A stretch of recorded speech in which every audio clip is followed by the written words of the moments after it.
Hi friends, this is Star Thrifter, and today I thought we would talk about, is it important to get rid of old stale inventory?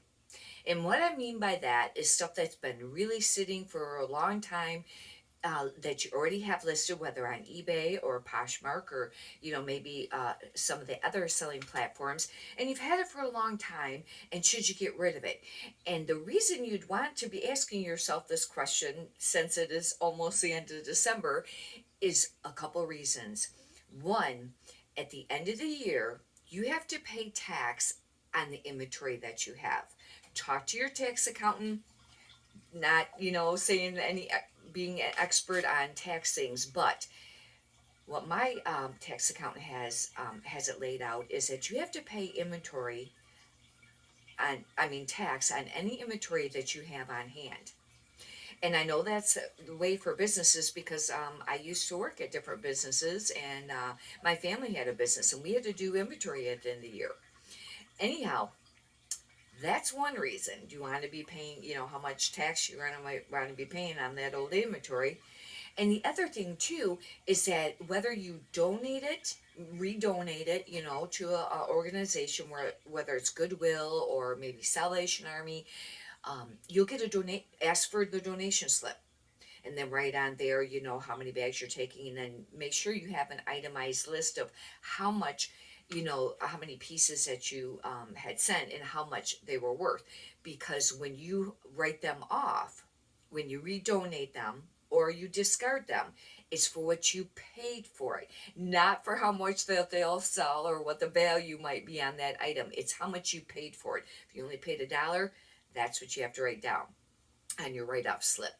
And it's the same for discarding. If there's something that's just not even worth donating, or it's damaged and you just throw it away, keep a list of that and you can deduct that too. These are two really big points that you want to consider. Now, another point, I guess, too, that would be great to be made is how much room you have for inventory. Do you need to free up some space to where you have more room for new inventory? Or are you focusing more on being like a volume seller where you're selling very large amounts, and you're listing, a lot every day, and you have a lot of room to store inventory? Then you can keep a lot of those slower moving items, more of the bread and butter and things like that.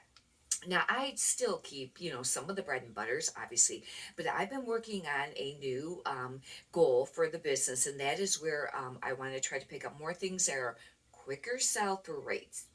And then, for a little bit more money. But the quicker sell through rate is a really big key to it, because you want to keep that stuff moving.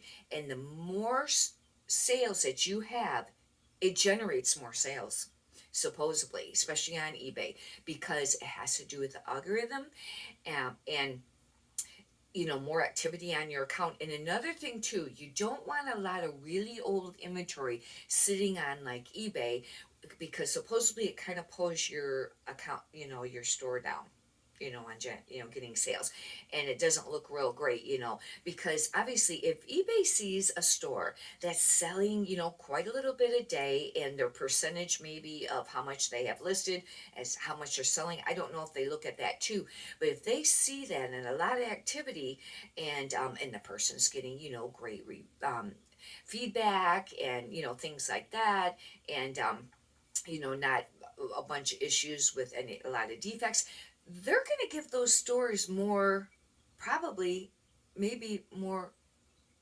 possibilities for sales. This is a theory, and I've heard a lot of, I've heard other resellers talk about this too, and these are just things to think about. But with my business, I don't have a ton of room for inventory. I did have it up around 24 or 2,500. I got it, I think, now at about 22, and I only have a few more days to pull some more old inventory before the end of the year. I just took 12 bags today, and 8 of them were the really big black garbage bags, and then, 4 smaller ones. Um, or maybe there was some black ones that weren't filled all the way, but I had a lot of them, and it was heavy. But anyways, I wanted to make sure they got there, and but these are things to think about, because you are running a business. Now, if you're just selling, a few items here or there, and you're just, doing it as maybe a hobby, maybe, you're not focused on this portion of it. However, if you're going to be paying tax on the income that you're receiving at the end of the year, you're going to think about deductions because it makes a big difference on how much you may owe at the end of the year, or different deductions. There's many different deductions. But from my understanding is, and this is the way that my bookkeeper explained it to me, when you purchase the items, you don't get to write off that receipt that you get from Goodwill. I save them, I keep them, and I set them aside, and I still keep totals of them. You get to write it off when that item sells. Now, like I said, no tax expert, I don't happen to be. Ask your own tax expert, and maybe they do it differently, but this is just how my tax expert does it. And for a while, I was not cool with that at all. I was like, I spent all this money out, and that money's sitting in inventory, and I can't write that off until it sells. But now, as if you really sit and think about it, I guess there's a little bit more logic to it.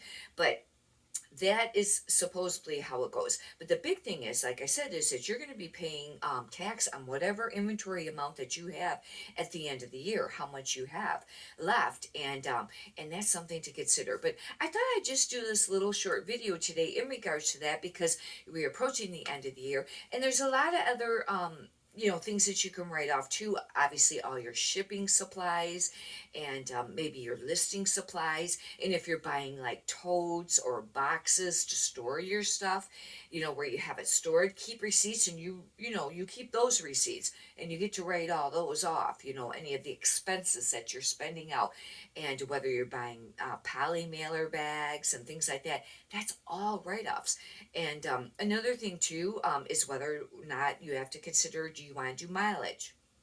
Some people do mileage, some people like to do gas receipts. That's up to you, and you and your tax accountant can decide which way you want to go with that. I do mileage. That means that at the very start of the year, January 1st, I have to go out and look how many miles are on my vehicle. And then I keep track of how many miles are business miles.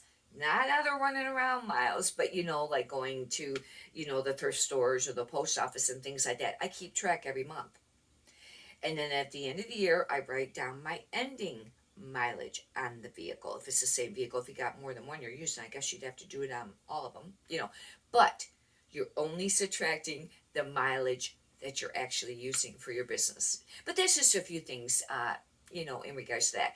Hopefully you've got a benefit from this. If you'd like, you can subscribe. And if you could do me a favor, push the thumbs up button, I greatly appreciate that too. Many prosperous sales to you. Thank you.